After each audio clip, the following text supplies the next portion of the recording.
If this is your first time attending one of these calls, again, welcome. We do have these on a monthly basis. And on these calls, we try to cover whatever is sort of most pertinent as far as MemberNation activities go. So we've had calls about things like email marketing and basic CRM phase 1. And of course, today we're going to be talking about some of the enhancements to the event management part of MemberNation. Again, during these calls, just because of the large number of attendees, we do usually keep everybody muted just to make things go a little more smoothly and to avoid any feedback on the line. So if you do have any questions, feel free to send those in through the chat functionality on the Blue Jeans page, and we will take a look at those questions at the end. We'll either answer them on the call if we have the answers handy, or if it's something we have to investigate and find out more information for you, then we'll do that. First of all, I wanted to thank those of you who have been in MemberNation already, who have looked at the events tool and have worked with that already, because a lot of what we're going to be talking about on this call, a lot of these are enhancements that came about as a result of society feedback. Basically, since we started this project and started working with societies and setting up events in the tool, we've been taking that feedback and compiling it, and then working with our vendor Fontiva to basically take those enhancements and that feedback and kind of make that happen. Basically, implement those changes and those recommendations from societies to make the tool better for everybody to use. So let's go ahead and take a look at what we're going to be talking about today. So our agenda, first of all, I'm going to give you a quick MemberNation update. We usually try to do that on each of these calls just to let you know where we're at in the project, kind of the current status of that. Then I'll give you a demonstration of what the enhanced tools are going to look like. So if somebody is registering for an event that you've set up in the new tool with the new functionality that's going to be released on Friday, then you can see what that would look like for your attendees. Then we'll talk about setting up your registration, setting up your events in the new tool using what's called the Lightning functionality, or the Lightning style event. So we'll talk about that. We'll talk about cloning events. That's, again, one thing that we definitely heard feedback from societies on that would make things a lot simpler, is the ability to take one event that had already created and clone that for future events. So we'll talk about that. We'll take a look at some of the event functionality that's going to be available, as well as things like speakers and schedule items, group and table events. We'll talk about how you can customize the way your event actually displays for your attendees and for those who are interested in registering for your event. We'll take a look at some additional functionality that's in the works, and then we'll talk about kind of next steps and what you can expect going forward. And again, basically all of this information, all of this feedback and these enhancements are in release. It's going to be launched on Friday. So once that takes place, then those of you who are already in the system should see those changes in place at that point. Those of you who are either not on the platform yet at all, or who may be somewhere in the middle of getting onboarded and getting trained, you will start seeing those changes implemented within our training materials and within our training process as you start kind of moving through that process. Okay. So first of all, MemberNation update. On the right-hand side here, you can see a quick snapshot of our roadmap over just the next few months. The full roadmap is always available on the Society Center, as well as the current weekly status update for the project. So that's always a good place to look if you want to see exactly what's going on with MemberNation at any given time. But you can see there, again, on the right, we've got the event enhancements that are coming out again on Friday with all of the details that we'll be talking about today.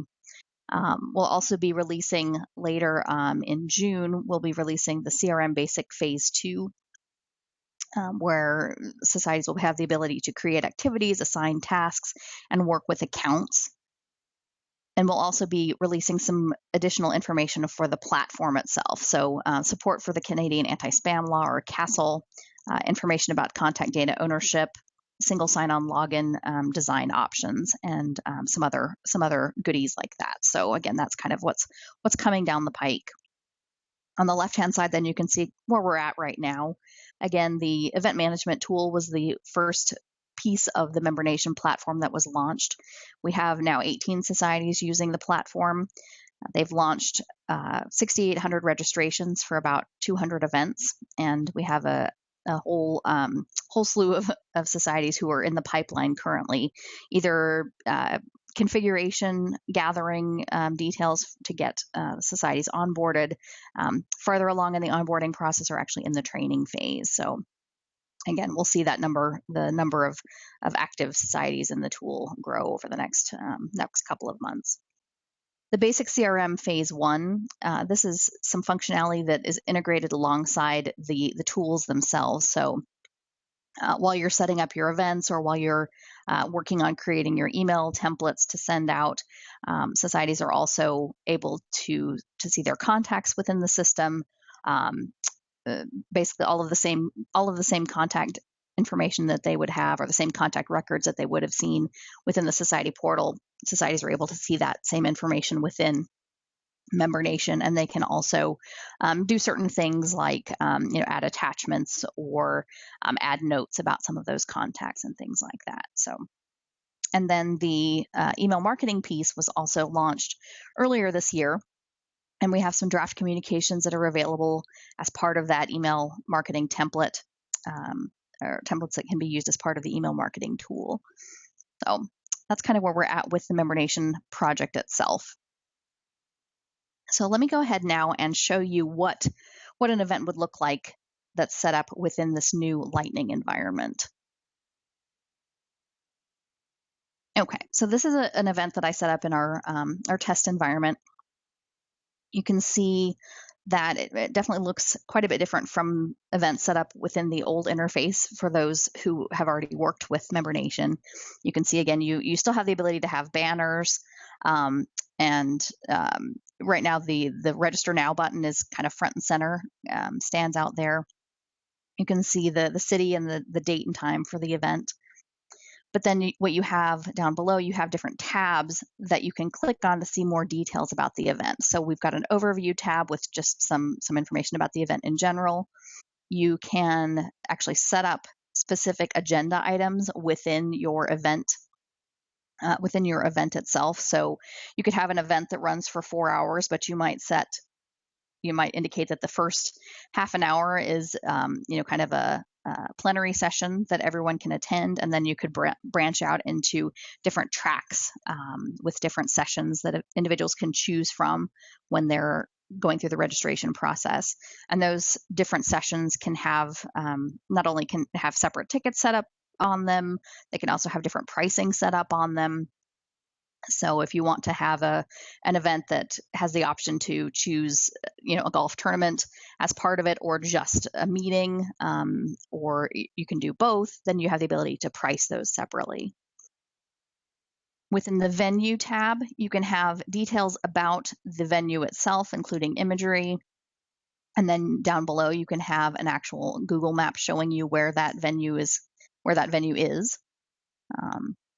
And then here we also have a speakers tab, so you could have details about your speakers, and then you can click on each speakers tab to get more details about the speaker's bio, links to their social media platforms. You can scroll from one to the other easily to see more details about those speakers.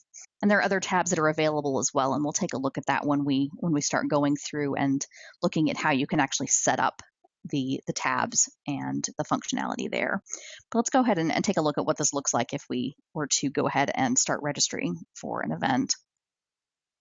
Once you've clicked that register button, you can go ahead and an individual could go ahead and either log in with CFA Institute or just log in as a guest. And then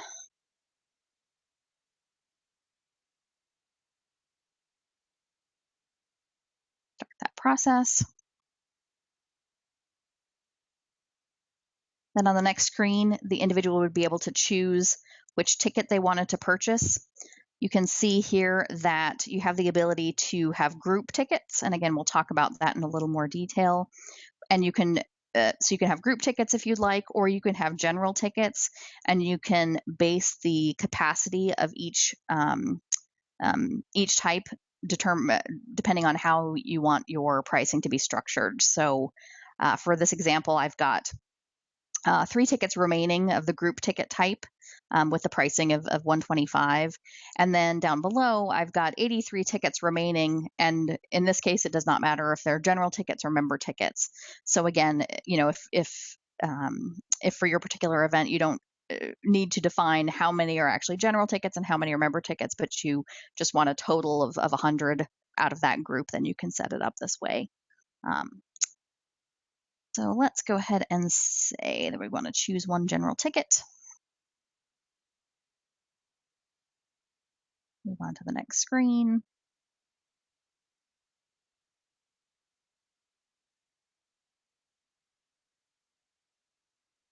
Then at this point, if I had specific agenda items, I could choose what I wanted to purchase of that agenda items. You'll see as we go through here, this is where the agenda items would be if they were set up separately.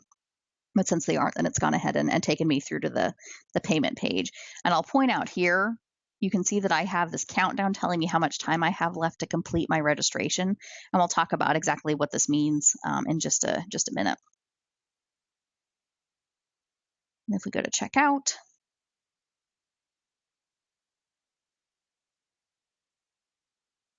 then at this point, I can go ahead and choose how I want to pay. And again, depending on what types of payments your society wants to offer, you can customize that. You also have the ability to create discount codes. So if you want to be able to offer a coupon code for a particular group of individuals, you can set that up and provide that code for individuals here.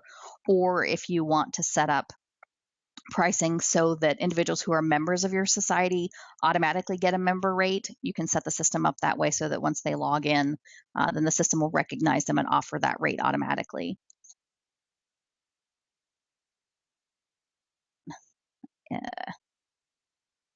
Put in the test payment information here just to go through the rest of the process.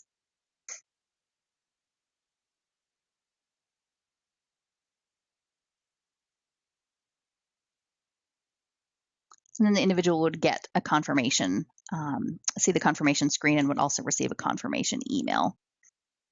So that's essentially the process that an individual would go through in order to register for the event. So let's go ahead and take a look now at some of these things in more detail and talk about them a little bit. So for setting up registrations within the system, again, there's now what's called the Lightning event style. And that's basically it's going to look the way that we saw on the registration page. When you're setting up your events within this new functionality and with these new features, these events are set up directly from the Events tab for those societies who have already worked in the system and have seen what this looks like. Previously, your events usually would start from an event category, and then you would build events under that event category, and it would automatically carry over certain parameters from the category to the event. Because we now have the ability to actually clone events, then that functionality has changed, and you would start by creating your event first. And again, you have the option of either cloning an event or starting from scratch. And if you are starting from scratch, again, you have 3 different registration styles. But the one that we're definitely encouraging societies to use going forward after Friday is that Lightning event style, which does give you all of that full functionality. The other 2 styles, the conference and the simple, will still be there and will still be able to be used. But again, if you want to incorporate all of the functionality and features that are available, then we would definitely recommend the Lightning event style. If you do choose to clone an event, you can see here's what the option would look like. You would choose either clone or create from scratch. And if you do choose to clone, you have the ability to indicate which sections you want to clone as part of that original event that you had created. So you don't necessarily have to carry over all of the same details for your event if there are some differences between the new event that you're setting up and the one that you're cloning from. So again, you can see the options that you have here for what to clone but you can kind of pick and choose which ones you want to use in setting up your new event. Some of the other functionality that's going to be part of this new release, part of these enhancements, there's an auto sellout option in which once all of the tickets are sold for your event, the system will know to automatically mark your event as sold out. If you have multiple ticket types and you have different capacity set on the different ticket types, then the system would be able to show that one particular ticket type was sold out, but the other one was not. So if you wanted to, you would have the ability to do something like creating kind of um, an early registrant ticket, and if you wanted to set up a ticket where the first 10 people to purchase that ticket got in for a reduced rate to encourage people to register early, you could do that. And then once that early ticket is sold out, then everybody else could choose the remaining ticket option. That's just kind of an example of something that you might look into doing. Again, we talked about the registration timer, which we saw the countdown when we were looking at the registration page. And the purpose of this is that essentially once the individual starts the registration process, then the system is going to go ahead and hold the tickets that they've indicated they want to purchase. It will hold those tickets until they either complete their registration, in which case they'll go ahead and the tickets will be assigned to them, or until that timer expires. So that way, if you have somebody who logs in and they go to the registration page and they see that there's one ticket remaining and they start the registration process, you don't want somebody else to be able to come in and act quickly and take over that ticket while the other person is still trying to complete the registration. So they have that window in which to finish their registration process. And you can customize the length of time that you want that registration timer to last. Another change for that will be evident for those societies who have already worked with the system is that price rules can now be adjusted within the event builder interface. So the interface that looks more like this, as opposed to looking more like sort of like the standard Salesforce interface. You used to have to toggle back and forth when doing some of your ticket type price rules setup, but now it's all within the same interface to make that easier and more streamlined. Speakers and schedule items, these have been enhanced as well. So we're able to capture detailed information on speakers for your event. We saw a little bit of that on the sample event that we'd set up, but you can do even more than I did on that test example there. Again, you can capture the speaker's name, title, their company name, information about their social media platforms, and you can also track the status of that speaker. So whether have they accepted your invitation to speak? Are you working to finalize details of payment and things like that? So you have the ability to track all of that information. And again, you also have the ability to define specific schedule or agenda items. So if you want, as I was saying before, if you have a 4-hour event and you want to have the first half hour of that session be a plenary session that everyone attends, but then you want to branch off into separate workshops, you can do that. You can organize those workshops into different tracks, so that if you want to have one track that's about governance and another track that's about technology, individuals can kind of pick and choose amongst those. And you can also define whether or not you want an individual to be able to choose events that may overlap, or whether you want to restrict them so that they are required to pick events that would not overlap, and just depending on how you want your event to be structured. You can then also assign speakers to schedule items. So if you want to specifically define this is the speaker who's going to be talking at the plenary session, you can do that within the system as well. A couple of different types of registrations that you can offer. We saw the group ticket types within the test event that I had set up. With those group registrations, you can define the number of attendees per group. You can collect information on all of those group attendees, and you can do that in a couple of different ways. You can either set it up so that it essentially treats it as 5 separate registrations, and you fill in their information that way within the tool itself, or you can set it up as a form And forms can be used for this purpose or for other purposes as well. Again, you could either be collecting information on the people who will be attending as part of a group, or you can collect information on dietary restrictions, basically any sorts of information that you want to collect that you would not ordinarily collect during the registration process, you can collect using this form. And with the new release on Friday, some additional functionality that's available as part of these forms is the skip logic, or branching is another way of defining that. So, for example, if you are asking individuals, do you have any dietary restrictions? If they answer no, that may be the only question that you need to ask. So that may be the end of the questions there. But if they say yes, at that point, you have the ability to ask them to explain what types of dietary restrictions they have, or you could have them choose from a pick list. If you want to give them different options, they can choose that there. So again, it just allows you to go from one question to another based on their responses.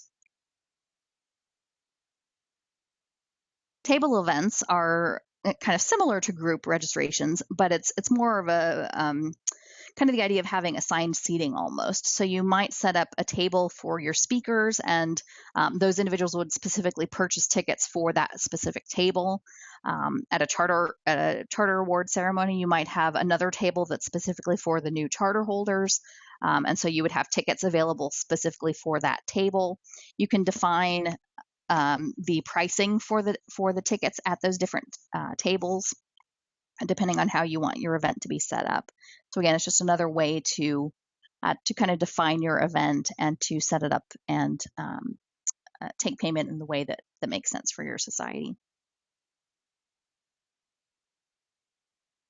And then event display, obviously we saw the different tabs that are part of the system, part of the registration process there.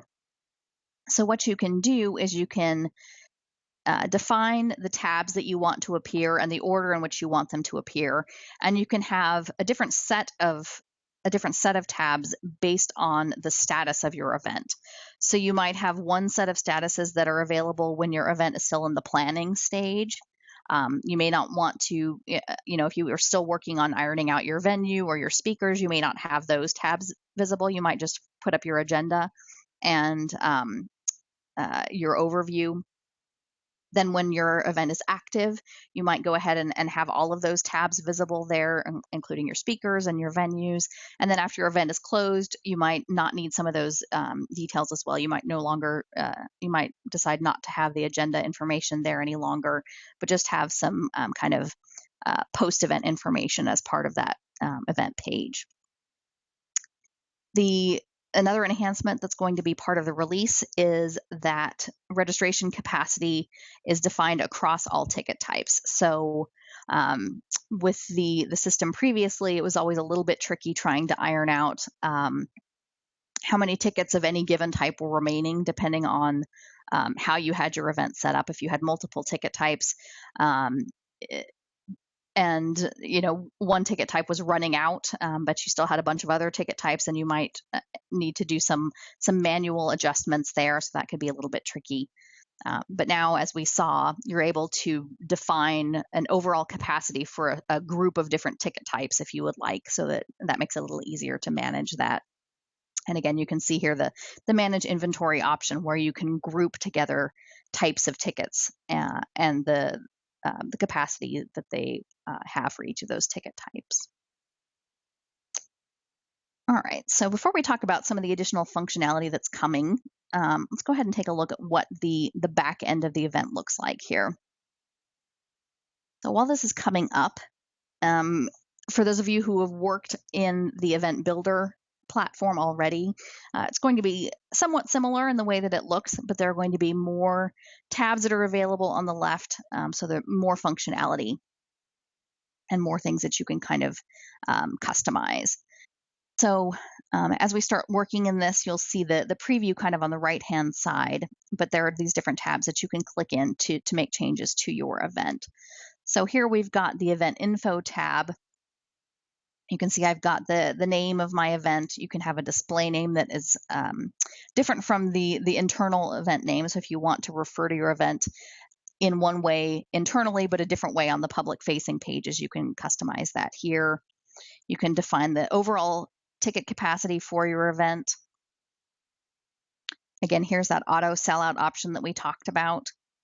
You can decide whether or not you want your time for your event to display in a 24-hour clock or just a 12-hour clock. And here's where you would define that registration timer. So again, you could customize this if you want to give somebody more time to complete their registration or less time. You can customize that there. Banner images, you can browse to find them on your desktop and upload them here. And all of the details, all of the event overview details here. The next tab here is the tickets tab, and this is where you would set up your tickets, or where you would see your tickets displayed if you were cloning an event. For each of these, as I was saying, you now have the ability to not only edit the ticket type, but also edit the price rules for that ticket type within this interface, which again is an enhancement.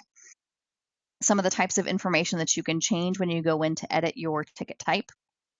You can see obviously the price and the name of the ticket type. You can find a description if you want to provide more details. You have the ability to enable waitlisting for any of your tickets. As you scroll down, this is where you would define if this is a group ticket. You can indicate that here, name your group type and the number of individuals that are part of that group. You also have the ability to enable refund requests, and this is one of the things that we'll talk about in just a second that's currently being configured.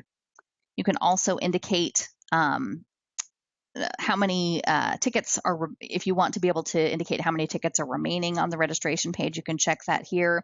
You can also restrict the quantity per order, so that if you want to make sure that somebody can only purchase a certain number during any single transaction, you can make that change here.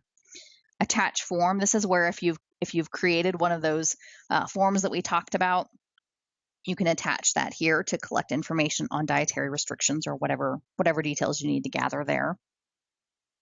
Alternate pricing, this is things like early bird pricing or on-site pricing. This is where you can set those on a particular ticket type. And then the accounting tab, if your event is taxable, you can set all of that information here. And you can also define the different accounts, your different GL accounts, where different types of funds will go. This was part of the event builder interface previously, but you had to kind of look up whatever account you wanted to link it to, whereas now you can actually start typing in it and it will go ahead and find the code that will match whatever it is that you've started typing in there. So it's easier to add that there. As you scroll down, you can see that you can also determine the event, the order in which you want your ticket types to display, whether you want it to display by price, in price order or name order. You can also define the ticket sales start date. So if you want to, it defaults to today's date, but if you aren't ready to start selling tickets for a little while yet, you can go ahead and adjust that date accordingly. And again, you can enable group registrations if you'd like. Venues, you can see here, once it comes up, that you can add the venue for your particular event, and you can customize that. Again, you can put in the name, you can put in the description that you want to show up, the address that will drive the map display. You can decide whether or not you want the map to show up. You can attach an image of your venue, and you can put in details about that venue. And anything that you put in these overview fields will be what shows up when you click on that specific tab. Access permissions is what helps you define visibility of a particular item, whether it be an entire event or a specific ticket type. You can decide that you want to restrict visibility to just certain badge groups. And for anybody who has not worked with badges or not worked with MemberNation yet, basically badges are what define specific groups within your society based on their relationship with the society. So if an individual is a member of CFA Institute and the society, then they'll have member badge. If they're a candidate in the CFA program, they'll have a candidate badge, and different things like that. So again, you can define which of those badges you want to be able to see either the entire event or just a specific badge or a specific ticket type, sorry. Next, we have the speakers tab. And here again, you can put in the overall speaker details, and then you can create information about your speakers here. If we click the edit button, you can see all of the different details that you can include here. These are all of the different statuses that you can select from for your speaker. You can put in the title, the company name. If the person is actually already in MemberNation, you can link to their contact record there. You can upload an image of the speaker, put in biographical information, and then down below again you can link to their Facebook or LinkedIn or Twitter feeds there.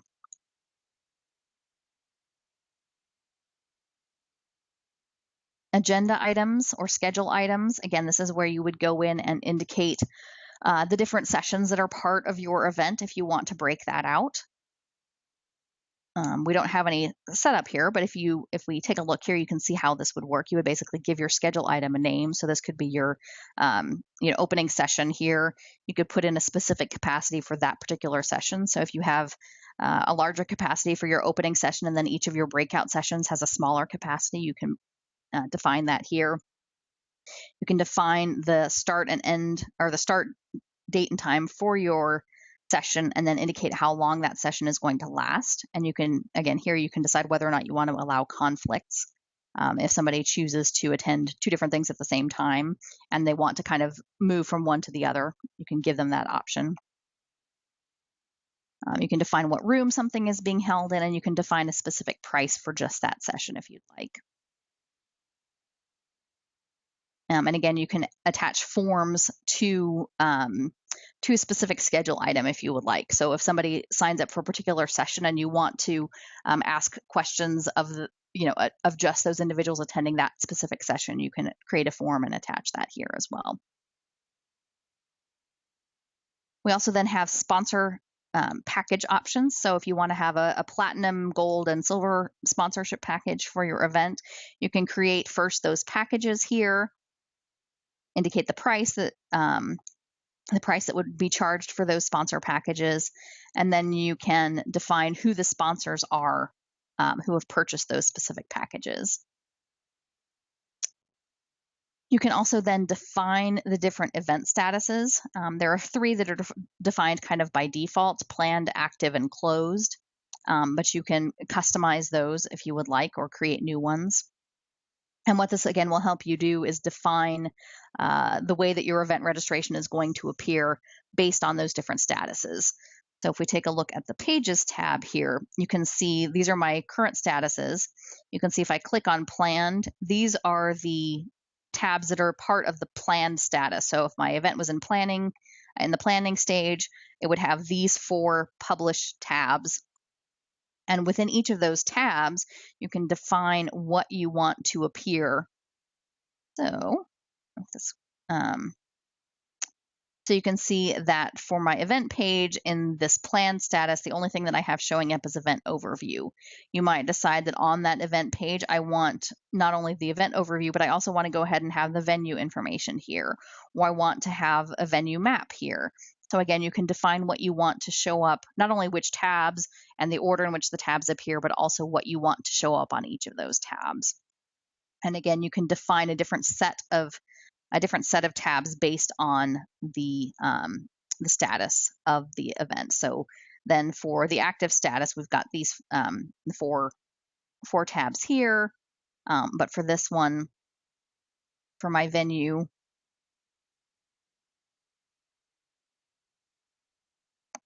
then I've got not only the primary venue information, but I've also got the venue map there. So again, you can customize that however you need to.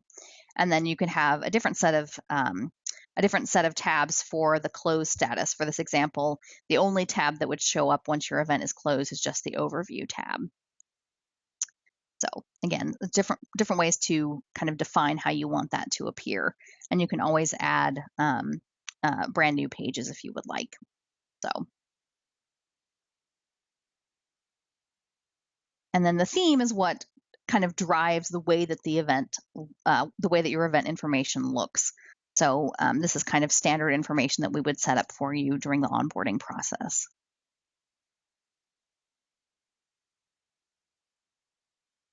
All right, so we've touched on some of these then, but some of the additional functionality that's being configured, again, it'll be part of that Friday release, but some of the specifics of exactly how it will work within our system are still being defined. So again, pricing will be determined by the status of the actual attendee, not necessarily the person who's completing the registration. That was one kind of wrinkle that we'd encountered with some of the system setups previously. It was doing some of the definition of the pricing based on the person who was actually completing the registration, which may not necessarily match the person who's actually attending the event. So this will take care of that, and make that a little more straightforward. There's also going to be the manage my reservation process, and again, exactly how this is going to work is still being ironed out. So stay tuned for that. But what this eventually will do is it'll allow somebody who's registered for your event to be able to go back to the registration page and manage their registration or manage their reservation. So they might, if they find that they are no longer able to attend the event, instead of having to email and say, can you cancel me from this event, they can actually do that themselves. There is the ability for you to decide whether you want to allow individuals to request a refund as part of their ticket. So again, you can define that if you want to. If that request functionality is in place on a particular ticket, the individual could go in and cancel their registration and also request a refund. And then that way you could review that request and decide whether you wanted to honor it based on whatever refund policies you have in place. We're also looking at ways to actually automate that process so that if you have a specific refund policy where, up until 2 weeks before your event, anybody who requests a refund can get one. But, within, if it's within that 2-week window, then no refunds are offered without further review on your part. You could, again, define those custom refund policies, and the system could be set up to automatically offer those so that if somebody goes in and requests a refund and it's 3 weeks prior to the event, then it could automatically offer them the refund without having to do any manual intervention on your part. But if it was within that 2-week window, then it would not automatically process that. So again, that's coming, but we'll have more information on exactly how that will work. Same thing with canceling events. There will be some automation for that as well, so that if you are required to cancel an event, you would have the ability, depending again on your cancellation policies, to go ahead and have some of the steps automated for processing refunds for those individuals who had registered for the event originally. And also there will be some waitlist enhancements. So again, more information on exactly how that will be processed will be forthcoming within the next very short while, I would say. So now that we've taken a look at some of these enhancements and new features, what's next? Your best place is always the Society Center to find the most current information on the MemberNation project. We have, again, a MemberNation landing page as well as specific pages for each of the phases that a society goes through during the onboarding process. So as we craft the training materials, those will be on the train phase page on the Society Center. So that's where you can go to find those training materials. If you have any specific questions, obviously we'll still be taking a look at your questions here from the chat feature in just a second. But if you have other questions after this call, definitely feel free to email Society Tech and we can take a look at those. And then specific to this, to these event enhancements, for those societies who are already on the platform and already using it, next week we'll be offering more in-depth training on, very, very detailed on exactly how you would set up events and walking through it in more detail that way. You should have received notification from Katie Van Sciver already, and then information about that went out today on the in the MemberNation news as part of the society update. as well. So if you have not received information about specifically when those calls are going to be and you would like to attend, let me know. Again, those are particularly aimed at societies who are already using the platform, because for other societies, once we basically get the training materials updated, those are going to be added to the Society Center. And as we start training new societies, and bringing more societies on board for onboarding, then all of these changes will be incorporated into the training anyway. So you'll get that information as part of your standard training going forward. Again, next week we have training on event enhancements. So basically what we've been talking about today, only in more detail. And then the week after that, we're going to be having similar training on basic CRM, email marketing, and reports. And again, that's targeted mainly for those societies who are already on the platform, because again, those societies who are not yet on the platform will get that training as part of the standard onboarding package.